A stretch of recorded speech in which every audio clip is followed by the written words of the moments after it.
শেখ হাসিনা যুক্তরাষ্ট্রের ভিসা বাতিল হয়েছে এমন গুঞ্জন চলছে বিভিন্ন অঙ্গনে। এ বিষয়ে সজীব ওয়াজেদ জয়ের সঙ্গে কথা বলেছে এনডিটিভি। শেখ হাসিনা যুক্তরাষ্ট্রের ভিসা বাতিল হয়েছে কিনা সে বিষয়ে জানতে চাইলে তিনি বলেন, যুক্তরাষ্ট্রের সঙ্গে এ ধরনের কোনো আলোচনাই হয়নি।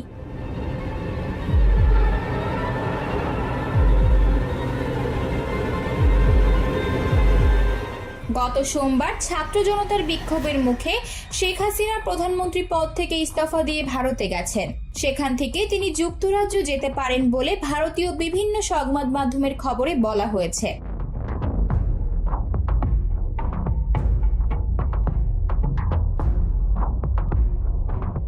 তবে যুক্তরাজ্যের অভিবাসন আইন অনুযায়ী কোনো ব্যক্তি আশ্রয় বা সাময়িক আশ্রয়ের জন্য দেশটিতে যেতে পারবেন না বলে জানিয়েছে যুক্তরাজ্য।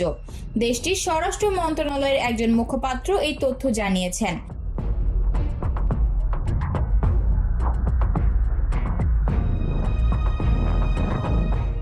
এই প্রেক্ষাপটে যুক্তরাজ্যের স্বরাষ্ট্র মন্ত্রণালয়ের ওই মুখপাত্র মঙ্গলবার এনডিটিভিকে বলেন, যেসব ব্যক্তির প্রয়োজন তাদের সুরক্ষা দেওয়ার ক্ষেত্রে যুক্তরাজ্যের গর্বিত রেকর্ড রয়েছে। তবে আশ্রয় বা সাময়িক আশ্রয়ের জন্য কাউকে যুক্তরাজ্য ভ্রমণের অনুমতি দেওয়ার কোনো বিধান নেই। যাদের আন্তর্জাতিক সুরক্ষা প্রয়োজন তাদের প্রথমে নিরাপদ যে দেশে পৌঁছান তারা সেখানে আশ্রয় প্রার্থনা করা উচিত। এটি সুরক্ষার দ্রুততম পথ।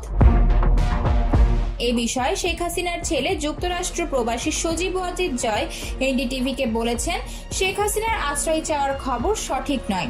তিনি কোথাও আশ্রয়ের জন্য অনুরোধ করেননি। তাই যুক্তরাজ্য বা যুক্তরাষ্ট্র এখনো এ বিষয়ে জবাব দিচ্ছে না বলে যে কথাটি বলা হচ্ছে তা সত্য নয়। আতকিয়া মাইমুনা, বার্তা 24।